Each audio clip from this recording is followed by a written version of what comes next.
Hello, we're going to give everyone a few minutes to join.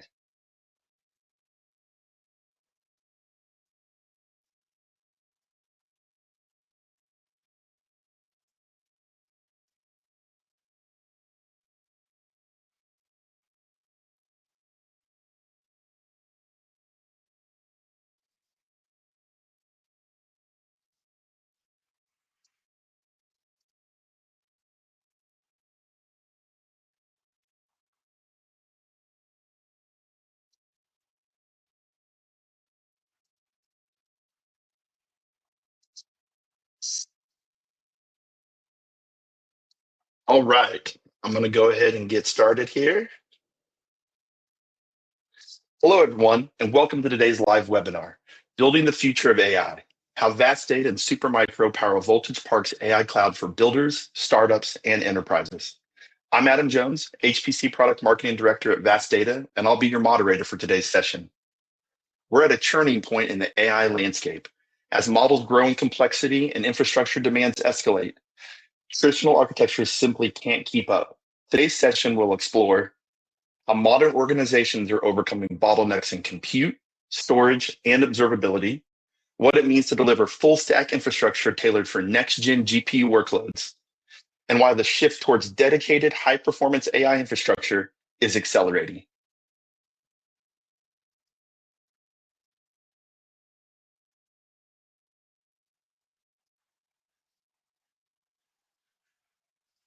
I'm thrilled to be joined by two powerhouse voices leading this transformation. Drew Pletcher, Principal Network Engineer at Voltage Park, and Ben Lee, Director of Solutions Architecture at Supermicro.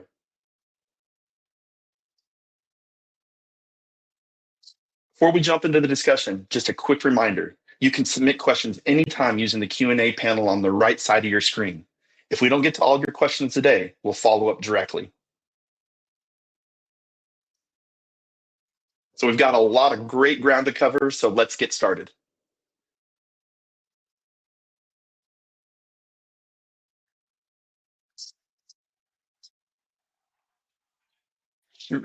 There's Ben. Let me get. Hey, Ben. Nice to meet you. Hey, Drew. Perfect. Morning, Adam. Morning, Ben. Morning. So I'm gonna kick things off with you, Drew. So Voltage Park has been a top destination for AI builders. As an AI cloud built for high performance model development, what does your platform enable enterprises to achieve, and what's your role in driving that success? A little bit of history on Voltage Park too is that about a couple of years ago, our original founders, basically went out and made an investment of nearly $1 billion in NVIDIA H100s, and we spent a fair amount of time actually building out the data centers to provide customers an environment to come into to run the full range of AI workloads, from inference, research, training, at various levels of scale. And we offer a number of different business models, from on-demand to various scale levels of reserved AI capabilities. The original focus and really the vision of Jed McCaleb was to have Voltage Park provide a capability to democratize GPUs, to make them available to anyone and everyone, at a reasonable price, that would allow a movement, a direction to really accelerate AI development for startups, for medium-sized companies, without having to spend significant amounts and make major investments into infrastructure, into operational capabilities, and everything that was required to build out an AI factory. Perfect. Appreciate the backstory. And Ben, as someone deeply embedded in building enterprise AI systems, could you introduce Supermicro and your role in helping customers lead this next wave of infrastructure and modernization? Oh, sure. First, thank you for having me. I'm representing Supermicro. I think we're founded in 1993. It's been almost more than 30 years. So we are leading, global providers to provide, high performance, energy efficient infrastructures. And, we know for this kind of modular building block, basically we try to accelerate the whole deployment for the compute, storage, even to the rack scale. And as we know, recently, we see a lot of the kind of AI infrastructures, and basically AI really transforming the whole data center landscape, right? So we are kind of in the center to drive this innovation. We supporting different kind of big AI clusters for the model training, inferencing, even the upcoming agentic AIs. And then we try to deliver a very, very efficient way for the whole cluster and try to orchestrate with a partner like Park and also various data to deliver this kind of AI infrastructure to the market, right? So we not just try to build an AI factory like Park is doing with help from the VAS. We also try to really improve the whole efficiencies. That's really have a better benefit for the AI. So my role is very simple. I'm the solution architect, but the daily things we just bring the customer visions with some really solid technical executions. So happy to be here. Happy to have you here, Ben. It doesn't sound like a simple role, though. Yeah, you said simple role, but that doesn't sound simple. Yeah, hopefully, yeah. But I'm still enjoying my life. Yeah, very, very happy to really talk to all the people. Yeah, that sounds pretty good. Yeah, so Cool. We appreciate you being here. And thank you. so, Drew, welcome. So, Drew, your infrastructure spans 6 data centers and over $1 billion in AI hardware. That's a pretty substantial investment in footprint. Can you walk us through the scale and how it's kind of all architected?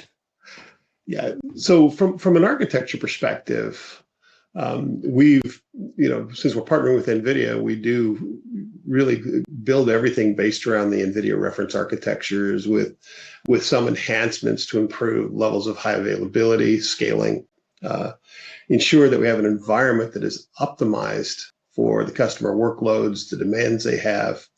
But the network architectures are such that we have the compute network, which is for all GPU to GPU communication, which is high bandwidth, low latency, InfiniBand. Then the front end network that supports the access as well as the storage, which is a fully non-oversubscribed 400 gigabit Ethernet fabric, providing full bisectional bandwidth. So we can ensure any node to any node can communicate, or all nodes can really communicate between each other at full line rate.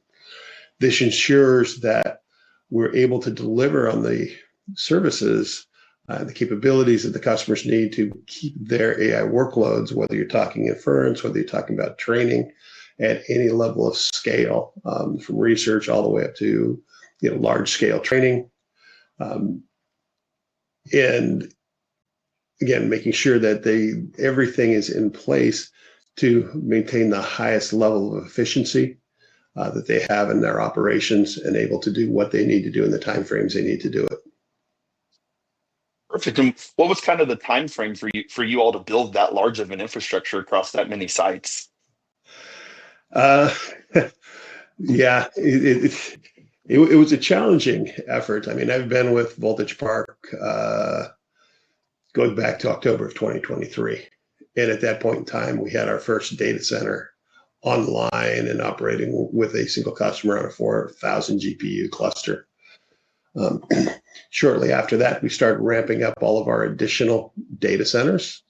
And many of these were, while the physical infrastructure was in place as far as the building, power, cooling, there was the aspect of really getting the kit in, getting it racked, stacked, cabled, powered on, and making it available for customers.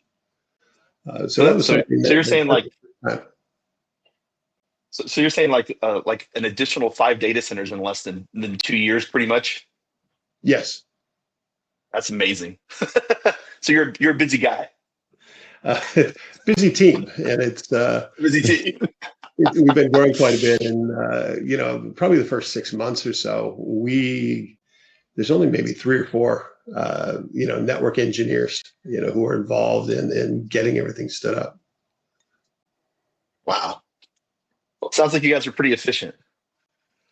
Uh, yeah, I mean, automation, is a critical component.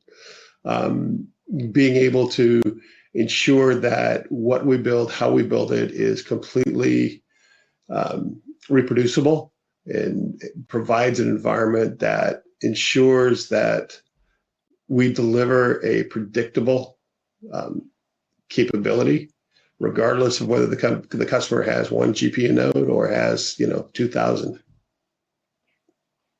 Oh, thank you. I appreciate it. And Ben, you've been working closely with Voltage Park and VAS. Can you share how that collaboration came together and tell us more about the 96 node eBox rack scale deployment running VAS software? Yeah, sure. So I think that's just what you mentioned, right? So we partner with VAS and try to understand what's the voltage requirements. Try to build this kind of AI factory infrastructures, which we truthfully we believe the vision, and we also believe that VAS can deliver the AI storage solutions together. And then it comes down to the my role, just like you say, sounds easy, but just like daily execution about this kind of technical detail. Yeah, so again, the code is really on this kind of 96 nodes eBus. We call it eBus. It's a joint kind of platform between VAS and Supermicro, and has been really successful. And then basically, I think the goal is very focused. We try to deliver high throughput and low latency, and with some scalability in mind. So again, not back to like Ami just to represent Supermicro as a whole engineering teams. We have different people, different core teams to support these projects. So we coach or engineer with VAS and the voltage part in every single phase, right? From the rack design layout, I should say, I starting with this how storage capacity performance planning. And just like what you mentioned, is mainly focused on you can align with the NVIDIA reference architecture. Then we do the rack layout. We try to understand the power consumption, all these details, the data center requirements, and then also this kind of topology things that that's on the design phase, right? Then once we move to the implementation phase, we will have the Logic Park and the VAS to load the software, which is the VAS software into this eBus in our integration facilities. And we also validate the software and the firmware, and also like a BIOS, PMC, all this kind of small detail, but also very important to make sure the whole class be very successful. So again, the intent very simple. We try to act as a single integrate vendors and to support from every single phase, right? From design and integration. Then we can help on the on-site deployment, the rack cabling, then also the service support, right? We have a team that we can do this kind of service support because we know, things might go wrong. So we just need to have prepare for that. But the good thing is that we are one vendor, so we know all the details, right? So you don't need to talk to other people. I think this is something we believe we've been doing great, and we hope Logic Park and VAS you guys are happy with that, right? But this is together we can accelerate the AI, adoptions to the market. So that's what Thanks, we've been Ben. doing. And by the way, we are very happy. So thank you. Yeah. We appreciate everything. Yeah, So cool. yeah, that gives us a great foundation for the understanding of the core infrastructure. So now we're going to go a layer deeper and talk about why these decisions were made and what makes the stack so differentiated for AI at scale. So, Drew, let's talk about strategy. When you were evaluating storage and compute partners for Voltage Park's AI factory, what challenges were you aiming to solve, and what made VAST and Supermicro the right fit? When we were really taking a look at storage, a lot of this really applied to the kind of customers and their requirements, anywhere from a basic research perspective all the way up through large levels of training and inference. But looking at this as well from an aspect of multi-tenancy in some data centers to others where a data center may be fully dedicated to a single customer. So we had different requirements for each of those environments, but we needed to have a single operational model. We need to ensure that we had performance levels that were consistent, across each of the environments and for each of the different customers. And I hate to use the term, but every AI customer is a snowflake, because their workloads differ, the data structures differ, the models differ, the scale of what they're doing differs. So these are things that you have to take into account from the overall design and support capability. The storage aspect of all of this becomes very critical in the ability to bring the data to the compute to do the work that you need to do. There are different latency requirements as you get into training versus inference. Inference is significantly more latency sensitive, because you want to get that data into the GPU memory as quickly as possible to reduce the time to first token and ensure that you're hitting all of the token per second requirements and scaling that out. Training, it is ensuring that you have that ability to keep the data feeding into the GPU memory over the life of that job run, but also ensure that you have that ability to accommodate the requirements for checkpointing that occur at any level of frequency variation depending upon the customer's requirement. And these can be every 10 minutes, every 20 minutes, every 30 minutes.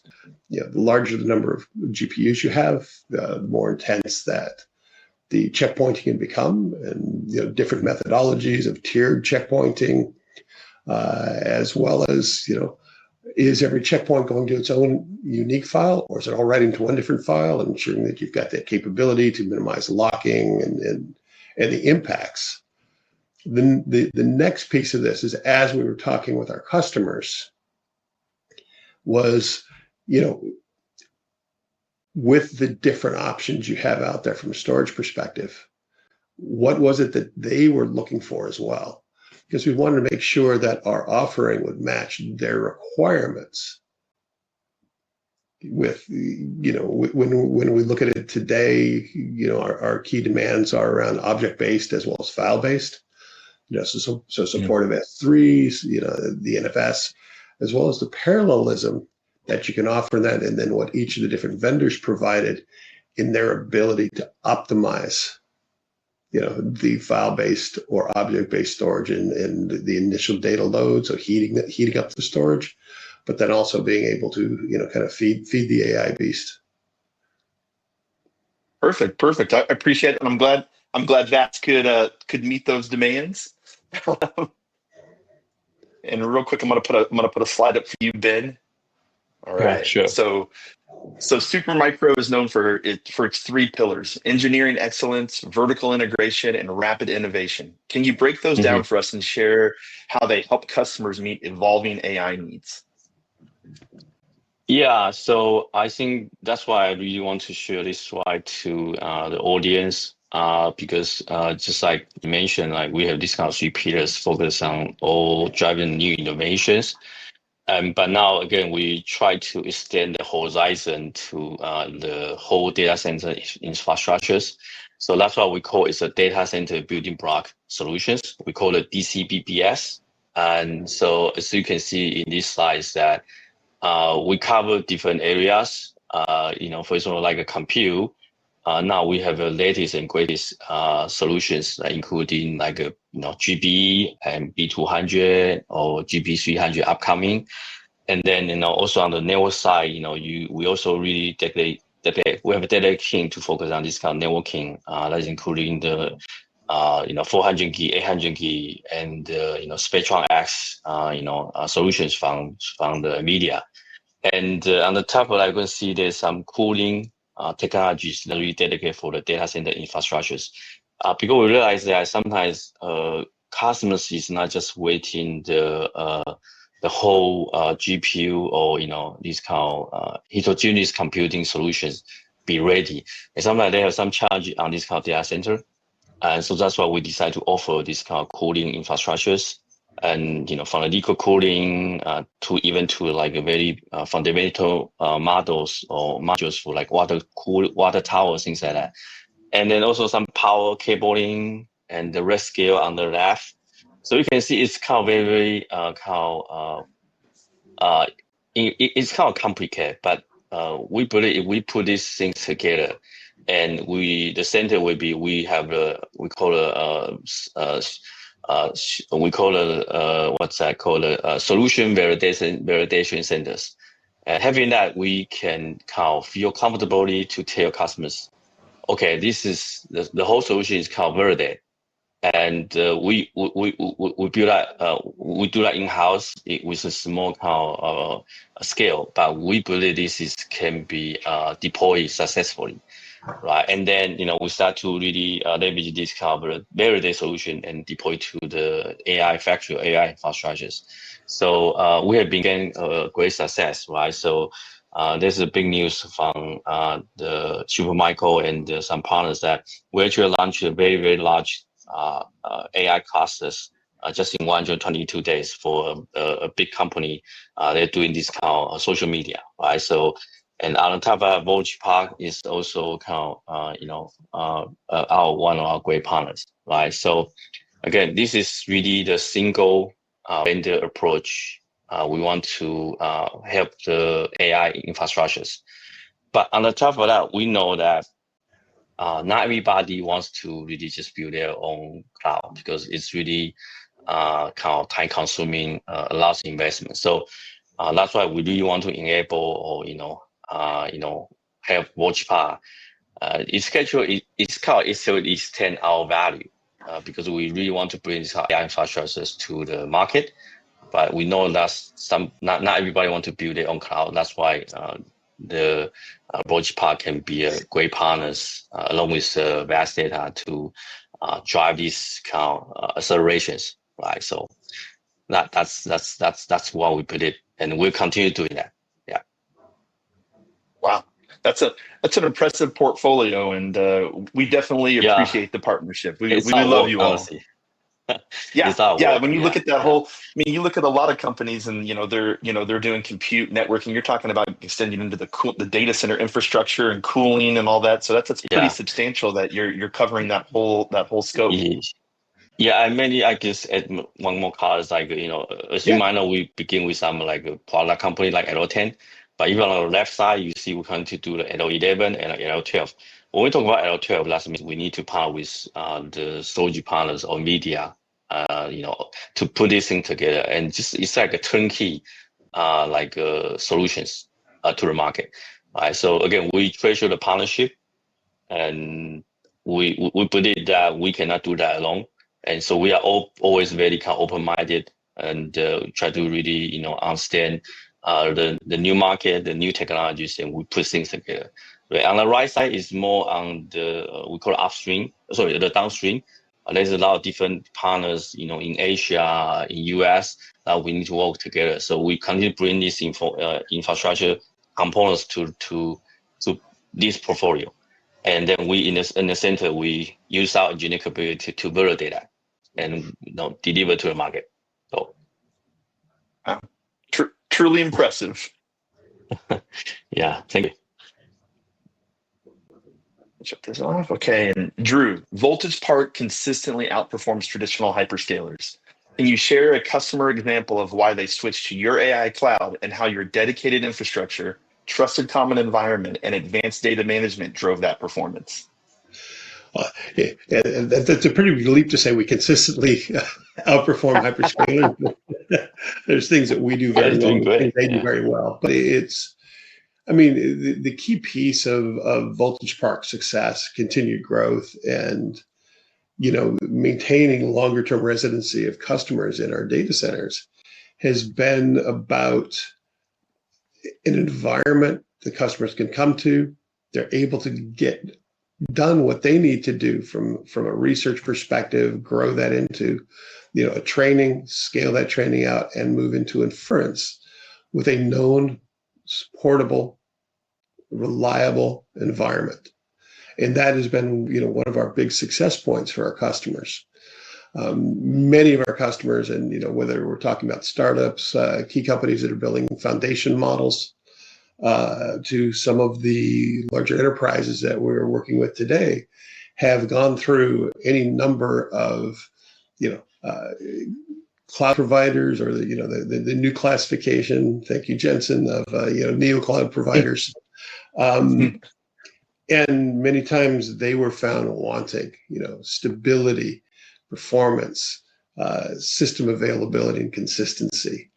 And these are the things that they have found at Voltage Park that they have not been able to necessarily obtain anywhere else, because of what we do within our architectures, within our automation for provisioning and telemetry and observability, and then the delivery, of a storage service to them has been at some of the highest performance levels that they have experienced in comparison to other neo clouds or other hyperscalers.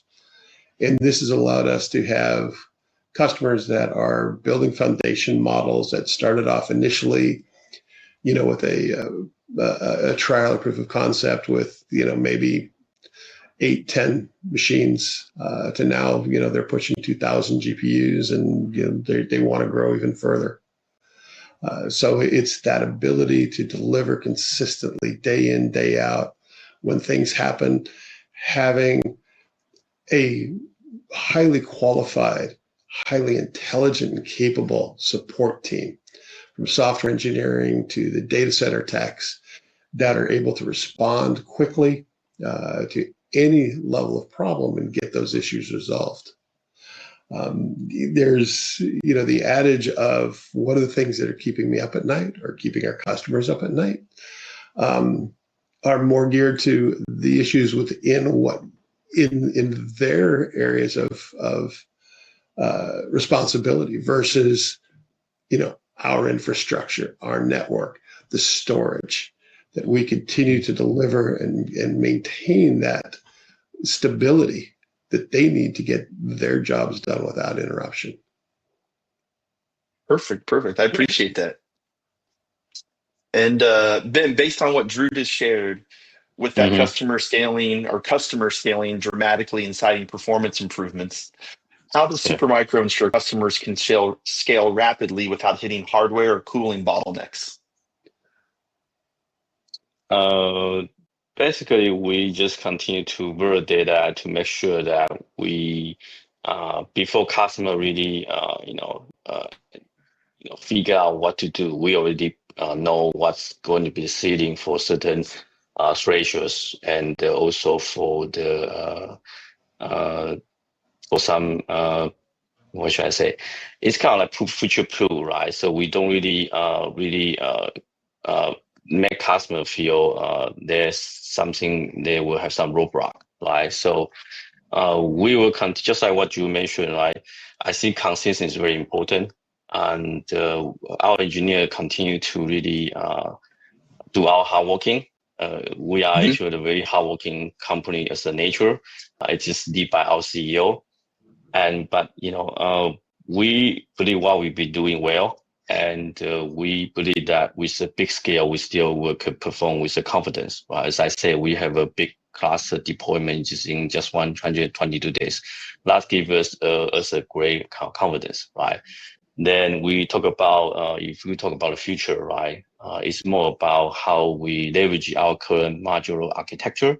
And so when we just incorporate the new technologies from Intel, AMD, or even NVIDIA, we have them mitigate the risk, because we already have this kind of module design that majority part have been validated. We just need to figure out how to tackle the new technologies. They might have some higher, like a TDP, higher power consumption requirements, but we can, based on the foundation of the module design, to really have some modifications. So that's the mean we design this thing from scratch, right? And the other perspective is, like, I think the customer have to look into the rack scale whatsoever. I think this kind of AI infrastructure just would be built on this kind of very, very large scale compute, and it will integrate everything just at the rack scale. It won't be just at the system level. So fully rack scale testing, validation, deployments will be super important to customers. I think they need to understand that, and if they don't, we are happy to help on that. right? And then next one would be they need to think about how to adapt the liquid cooling. I think that's going to be the trendy things for the future because air cool just not really can sustain for the current compute technologies. So we have a latest liquid cooling GPU rack. Actually can reduce from 9 rack for the air cool and just down to the 5 rack. And it's saving a lot of space. And of course, it will definitely save the power, right? So then not just mention about, we now have a called a DLC, direct liquid cooling version 2. We just launched the version 1 last year, and now we have version 2 this year. So basically, now you can accommodate 250 kilowatt per rack. I know this number just blow my mind in the past. Normally we talk about 50, 60 per rack. Now it's talk about 250, kW per rack. But that's already thanks to the liquid cooling solution. And also you can have some footprint reduction, just I mentioned, from the 9 rack to the 5 rack, right? And then we also going to support the Blackwell and upcoming B300 something. Again, we always try to be the first mover. And so honestly, you work in Supermicro personally, you have to truly love the technologies because it's all hard work, right? You want to be the first and greatest, but we all still very love that. And that's why we know this can bring a lot of innovation to the market, right? Again, the engineer-driven culture. But lastly, I think it's very important, I'll reiterate that, is I think we know we cannot do this alone, right? We need to partner with the great partners like Moji Park, VAS, because this is the whole corporation struggle AI to benefit to the human being. So we know the partnership is very important. So we continue to really try to listen and try to understand what's the requirements, and bring this very challenging topic to our engineer. And they just will start to scratch their head. They might just push back a bit, but then they will just do they perform a great result to the markets. So yeah, flexibility, I guess, scalability, and also we want to have some sustainable AI infrastructures for the whole kind of human being. I guess this is kind of a big goal, but we believe we are doing well. Yeah, so. Adam, if you don't mind if you don't mind if I inject a little additional. Go for it. Go. I want to talk about is it one of the requirements that we have to deal with, and we're constantly refining, gets into the observability aspect of what's going on inside these data centers.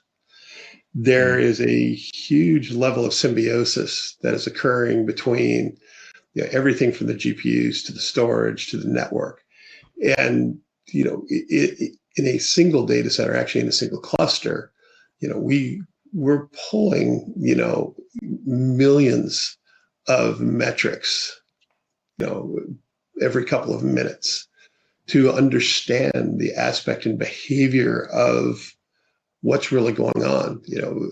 What is the temperature on every GPU? What's cooling level, fan speeds, power demands, current levels, because all these have an impact to the health of these components. When you look at what's happening from a training perspective, because these are tightly synchronized workloads, is they will perform to the lowest performing component in that job, whether it's a GPU, whether it's CPU, memory, or whether it's storage. And this is an area that when we look at fast, the amount of information that we have available to us to understand what happens where is critical. Everything from just NFS file creates or S3 file creates. I mean, the telemetry and observability capabilities that VAS provides us, with over 110,000 metrics, allows us to quickly diagnose what's going on. And when we apply that to a full, a full picture, we can correlate, the contextual and dependency relationships of storage to the network, to the nodes, to CPU utilization and moving that data into the GPUs, and then how effective training is over time. And putting together, the high levels of visibility, understanding where behavioral thresholds start to show an impact to the customer, is being very aggressive on alerting, on in capabilities that moving more towards an agentic based remediation platform at all these different levels. And so having access to that information about the behavior at every level in as much detail as we need when we need it is significantly critical. I appreciate that, and you both hinted on it. It's definitely a partnership. We're here to enable our customers, our partners, to be able to have a reliable platform that scales to any of their needs. So I appreciate the kind words. So Eden, can I also chime very quick? Yeah. Go for it. So I think Drew just really hit the point that really all these small details really sometimes small detail make a big impact or make a big, no matter it's positive or negative, right? But me as like a engineering backgrounds, we know this is very important, and so actually I work with vast engineering teams. How engineering teams very closely try to provide all these kind of hardware details, down to this kind of platform level software, telemetry, monitoring, and BMC, and also, as I said, we also have to do some validation about the firmware, things like that. I think this kind of very, very tight integrations is very important to bring this kind of I would say it's a big value, but it's a small detail. But this is very important. So again, then back to our like engineering team, because we have all engineering in-house, right? We don't really outsource anything to other vendors. So we can really listen and understand these requirements and talk to our other teams, just really see if that's feasible or not. And most likely it's feasible. It's just like a matter we want to do it or not, right? But most of the time, because it's our partnership, because we believe we need to really bring all these kind of voices from the outside, and we drive these changes. So I again, somehow I don't think innovation is like a big, like a huge topic or some big dream. It's just small. These things really drive all this kind of change, and this change bring a big impact. So again, I just want to echo what you mentioned. I would say this is a very, very close kind of streamline collaborations from Supermicro to VAST, and VAST to Roach Park, and all this kind of triangle partnership would be really, I guess this is doing great. Yeah. Again, we're just trying for that. Yeah. Yeah, perfect. And I was just going to say, Adam, I didn't mean to step on you there, but that partnership, that relationship, is critical.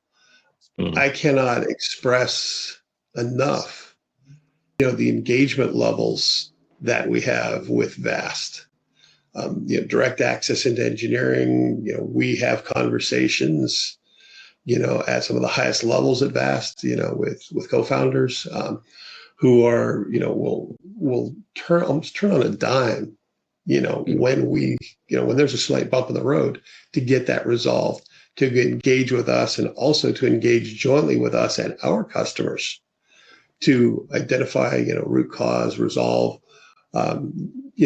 even down to, tuning perspectives around the customer unique workloads. And, that goes a long way. I mean, it's something that is not necessarily quantifiable, so to speak, but it really elevates our ability to deliver what we need to do with our customers. It also helps elevate our own teams with a knowledge base to further understand the depths of what we deliver, how we deliver it, and the relationships between all the technologies, and how we make things better for our customers. That's good. I mean, it's it's truly a partnership, and none of us could do any of this without one another. So it's, like you said, you can't be in a vacuum, you can't engineer in a vacuum. We're all trying to do very monumental things, and it requires deep partnership with one another. And that's one of the things that, even for me, when I came to work at Vast, that was one of the things for me is, we're a very accessible company. We don't fence off information. All of our founders are accessible. We want to help our partners and our customers succeed. So, and we truly do mean that. And, our NPS scores and everything they show for that and stuff. So, Drew, I've got one last question for you. So it's just, we're going to wrap up with, you've seen one customer go from just 64 GPUs to over 2,000 in 8 months. How did your collaboration with Supermicro and Vast AI Ready platform make that growth seamless? I mean, it's kind of it's a multidimensional,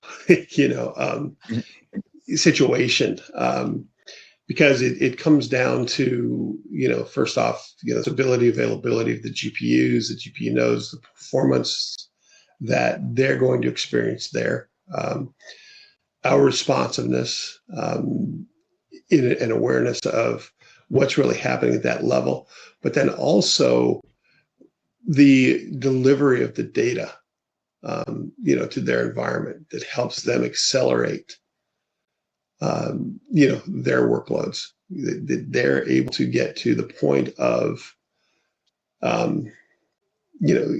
completing training, doing the additional fine tuning, making sure the data gets there, and every piece of every cog in the wheel, so to speak, is operating at the optimal levels.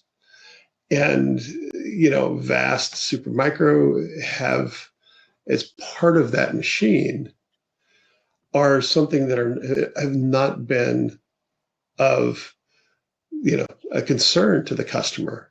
Comments have been, they see better performance on the data delivery in the environment we provide than they've actually seen in tier one, hyperscale AI environments.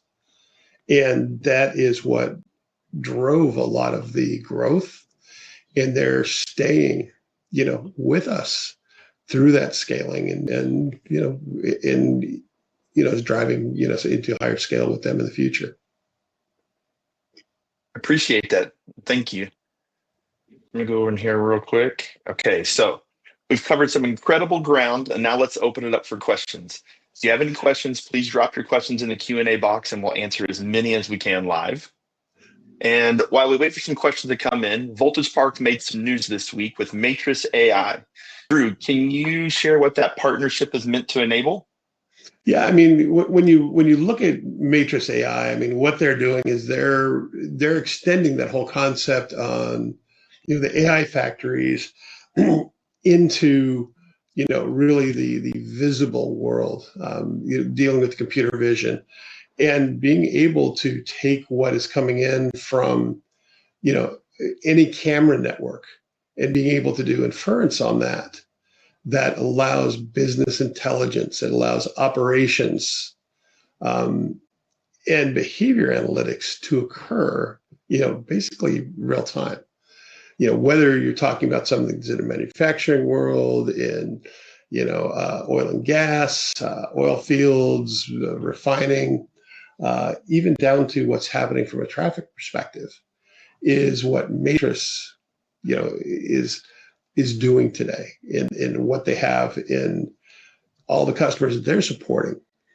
For us, and our partnership with Matrix is providing the capabilities of bringing to the partnerships, the AI pipelines, the AI factories and foundries that allow Matrix to continue to deliver and scale on what they do and expand that globally. Perfect. And it looks like we've got some questions here. I'm going to, let's see. Okay, let me go to the first one. Okay, since you were collecting so much data about storage, network temperature, flow rates, what kind of anomaly detection models do you use to mitigate issues? Also, what kind of generative AI applications do you use to operate the data center smoothly? It looks like generative AI can help a lot in this area. I mean, generative AI can help a lot in this area. in what's even going to further that is kind of the movement into agentic AI capabilities, where you are talking about multi-layers of agents, or what are kind of categorized as crews or gangs, where each layer of that is going to have a certain level of responsibility. Understanding, though, the contextual and dependency relationships between, individual components, CPU, memory, GPU, storage, network interface cards, and then as you get into the network, all the various protocols, and being able to tie those together. So it's having the correct meta models, having the right ontologies that you can then automate against. Realistically, as we move further into the agentic world, this ability to run these agents on the devices, whether that's a GPU node, whether that's going to be a network switch, whether it's on a storage component, that then gathers that information, looks at it, and monitors behavior and iterates on that learning locally, is the vision that we have to elevate the use of generative AI, but really the agentic AI, to minimize the amount of work that we have to do to automate these capabilities. There are numerous examples of this that you see coming out of the hyperscales. From a public perspective, you look at Meta, who's they get over 10 billion events a month in their network environment alone. They resolve 99.9% of those with software. And so this is the direction that we are driving as well. But we get into a world within the GPU data centers, and everything that is related, and the amount of data that you need to get to first model that, understand behavior, understand where your operational boundaries are, become the critical piece of making that next step to say, okay, here's the boundaries in which you operate in. It also changes the way traditionally, enterprises, clouds have looked at eventing that goes on in the environment, where everything is kind of a singularity. Because realistically, you're in a world that is multivariate. And you need to understand all these dimensions. You need to understand the impact of, sources of events, propagations of events, even inside a GPU node. When something fails, what does it impact? What's the cascade effect? So it's building out what all those relationships are between all of the components, and then identify what is it I need to monitor, and then what are the things that I need to identify that I can either fix, or is this caused by something else that I just need to say, hey, this is impacting me. Perfect. Beautiful. I think I've got two more I know I've got one more for you at least, Drew, maybe two here. The next one is, what is the typical failure rate for GPUs when customers run training models on close to 1,000 nodes? How often do those customers checkpoint in order to save the stage for restart? Also, do you have any preferred GPU models in terms of stability? We from an actual percentage on the GPUs, the failure rates, we're probably right around maybe 1%. So we've seen a lot of a lot of stability within the H100s. We do have relationships with our OEMs and NVIDIA on our sparing models and our ability to replace these very quickly. So our downtimes for our customers in these cases is minimal. Once we identify that there is a GPU failure, and we actually are doing quite a bit to proactively identify precursors to failures. And when we see those, we notify our customers, and we have a protocol that we do certain things, we gather certain data, and then boom, to replace the GPU, so we get them back online very, very quickly. So the environment stays as healthy as we can make it, as stable as we can make it. And it's that proactive nature that we use. As far as checkpointing, I mean, that varies based on the customer. We see it sometimes, as quickly as every 5 minutes. We see it sometimes every 30 minutes or every 2 hours. And this, it really depends upon scale. It depends upon, how they're actually breaking the jobs out. So you may take a, say, 2K GPU cluster, and they may break that down into more tightly coupled 128 GPU modules, and then they'll do that localized training within 128 GPUs. You'll have a checkpoint model for that. When each of those 128 GPU process is complete, then they'll look at aggregating that. So there's no one set, this is the way everybody does it. It just varies on a customer basis. Perfect. Well, thank you for the information. And then we have one last question on the Q&A. It would be nice to hear about the power requirements to run such a large GPU cluster at Voltage Park facility. What are the cooling challenges? How many people does it take to operate the data center? What kind of operating system is running the GPU cluster? Besides GPUs, do you see any other accelerators? Yeah, so power and cooling are probably the two biggest, challenges that you have when you start looking at how you build this out. And we have, various data centers throughout the country. Each one of those has a slightly different power capability, which really dictates the size of the GPU clusters we put in each of those different data centers. These range anywhere from, on the smaller side, maybe about 3.5 megawatts up to, over 10 megawatts. And we're looking at, environments that'll push this into, growth levels of 25 to 50 megawatts, moving forward. From a cooling perspective, and power perspective, drives what the densities are going to be in a per rack basis, whether you're able to support 2 GPU nodes or 4 GPU nodes. Because when you look at the HGX platforms, and this is the 8RU to 10RU GPU nodes that have 8 H100s or H200s, and now you're looking at the P200s. You're looking at anywhere from 12.5 kilowatts to almost 16 kilowatts per node. So there's a significant amount of heat generation in that, so I need to make sure I have an effective airflow for that. This changes the dynamics of what we have to look at as far as, measuring the temperatures in the air column from the bottom of the rack, the middle of the rack, to the top of the rack, also looking at the temperatures in the hot racks, and then or the hot aisles, how we're dealing with both hot aisle and cold aisle containment to make sure we have effective airflows, the deltas and pressure variances between hot aisle and cold aisle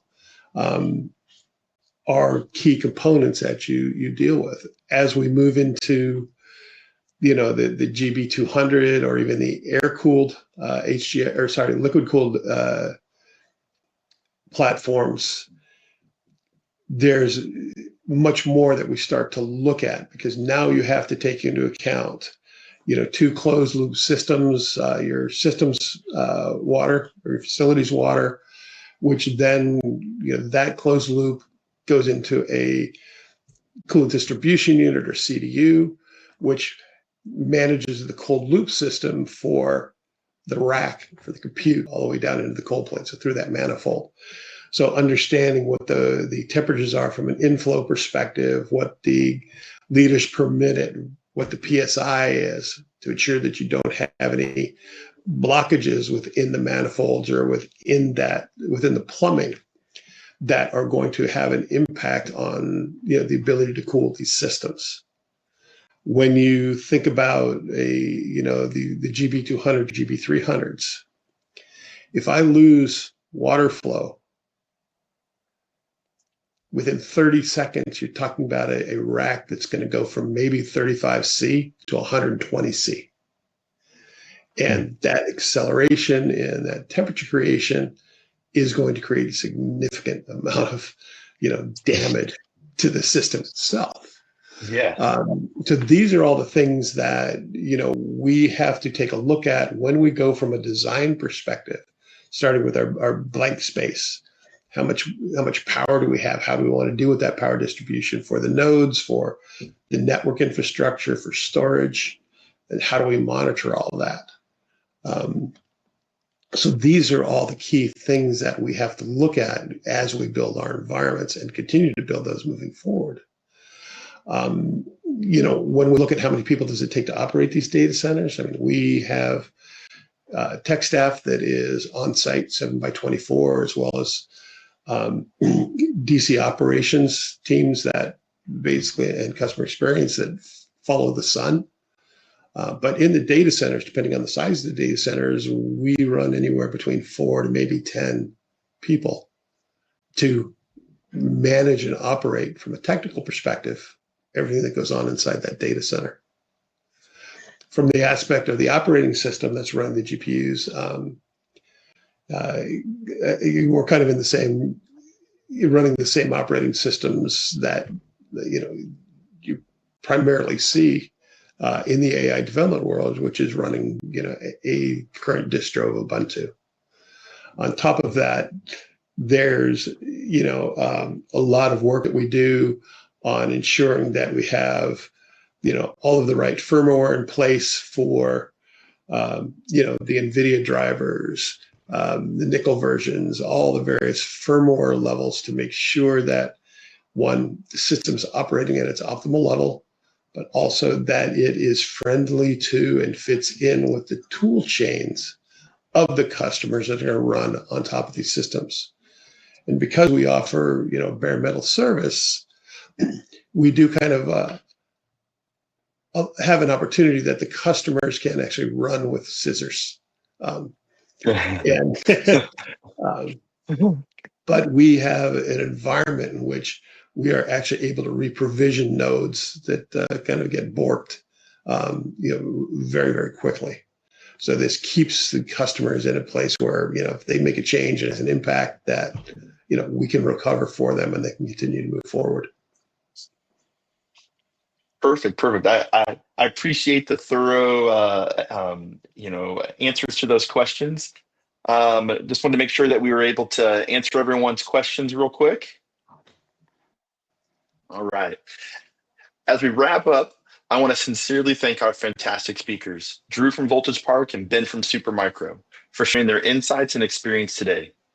Together with Vast Data, this partnership represents more than just performance and scale. It's about laying the groundwork for the future of AI infrastructure. Whether you're a startup pushing innovation, an enterprise scaling to thousands of GPUs, or a platform architect planning for what's next, I hope today's discussion sparked ideas and gave you clarity on the possibilities ahead. And if you'd like to see these systems in action, explore live demos and labs at vastdata.com that bring this full stack AI infrastructure to life. A recording of this webinar will be sent to all registrants, along with additional resources to dive deeper into the solutions and strategies we covered.